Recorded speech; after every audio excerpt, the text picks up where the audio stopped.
Hello বন্ধুরা, তোমাদের স্বাগত জানাই আমি আমার আরেকটি নতুন ফ্রেশ ব্লগে। তোমরা আজকে দেখতেই পাচ্ছ, আজকে তাড়াতাড়ি সকালে ঘুম থেকে উঠে গেছি, উঠে মুখ টুক ধুয়ে ফ্রেশ হয়ে গেছি। তার কারণ হচ্ছে আজকে ডাক্তার দেখাতে যাব, তো ডাক্তারের ওখানে নাম লেখানো আছে আমার, তো তাড়াতাড়ি যেতে হবে। তো আমি খাবো না বলছি তোমার দিদিভাই আমাকে জোর জবরদস্তি খাইয়ে দিচ্ছিলো। আমি বলছি না না, খাবো না, এখন আমাকে যেতে দাও, পরে এসে খাবো। বলে না, তোমাকে না খেয়ে আমি যেতেই দেবো না।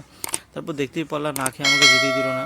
তারপর ওকে বাড়িতে একটু হালকা দুধ মুড়ি খেয়ে দিয়ে আমি বেরোলাম ডাক্তার দেখাতে যাওয়ার জন্য। তো বাইরে বেরিয়ে দেখি নিচে নেমে তো আমার গাড়ি অলরেডি বের করা আছে। তো আমি ভাবছি গাড়ি বের করতে হবে, তো খাটনি করতে হয়নি যেহেতু বাবা গাড়ি বের করে রেখেছে। তারপর গাড়ি নিয়ে ছুটলাম দোকানে। বন্ধুরা আমি পৌঁছে গেলাম তাড়াতাড়ি দোকানে, আর দোকানে পৌঁছে সঙ্গে সঙ্গে গাড়িটা লাগিয়ে উঠে গেলাম সিঁড়িতে দোকানের উপরে গিয়ে দোকানে একটু মুখটা দেখালাম যে ভাই হ্যাঁ আমি আসছি, ঠিক আছে। তো দোকানে একটু বলে যে আমি ডাক্তার দেখাতে বলে তারপর বেরিয়ে গেলাম ডাক্তার দেখাতে যাওয়ার জন্য। তারপর এখান থেকে সিধা চলে গেলাম কোর্ট মোড়ে। আমার দোকানের থেকে সামনেই কোর্ট মোড়, বেশি দূর না, 2 মিনিটেরও রাস্তা না। তো দেখতেই পাচ্ছ এখানে চলে আসি গাড়ির সামনে, মানে টোটো অটো এখানে অলওয়েজ অ্যাভেলেবেল।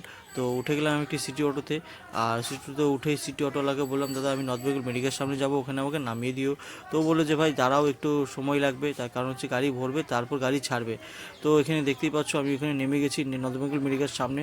তো ওখানে অলরেডি আমার এই বন্ধুটা দাঁড়িয়েছিল আমার জন্য, তো কোনো অসুবিধা নেই। তারপর এখানে নেমে আমি চলে গেলাম বন্ধুর সাথে নর্থ বেঙ্গল মেডিকেলে যাওয়ার জন্য।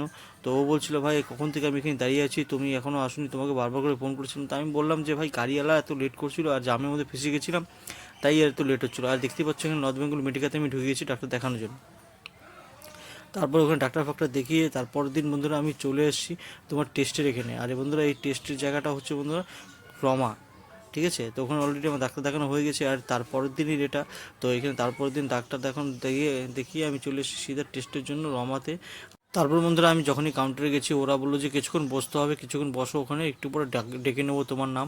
তো তারপর ওরা নাম ডাকলো, নাম ডেকে ওখানে তারপর তোমার হচ্ছে ওই আমার হাতে যে বিলটা দেখতে পারলে 3,000 টাকার বিল, 3,000 টাকা পে করলাম টেস্টের জন্য। এন্ডোস্কপি করানো হবে, ঠিক আছে, মানে এন্ডোস্কপির জন্য আমার। তো এখানে প্রথমে আমার ব্লাড স্যাম্পল নিবে, ঠিক আছে।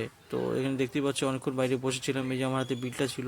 তারপর আমাকে ভিতরে ডেকে নিল ব্লাড নেওয়ার জন্য। তারপরে যে ব্লাড দিয়ে চলে আসলাম আমি বাইরে। ভিতরে যেহেতু রেকর্ডিং করতে পারলাম না, ওরা অ্যালাউ করলো না, ঠিক আছে, তো কোনো অসুবিধা নেই।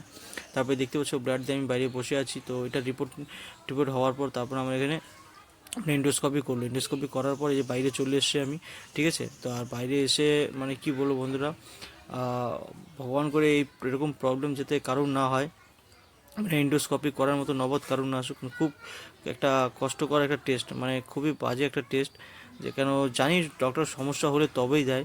তো সেটাই বলছি, তোমরা যদি ভালো থাকো, কারোর যাতে এরকম কোনোদিন না হয়। তো তারপর বন্ধুরা টেস্টটা করানোর পর গলায় যখন পাইপ ঢোকায় তখন আমার শরীরটা খুবই উইক হয়ে যায়, খুব খারাপ লাগছিল।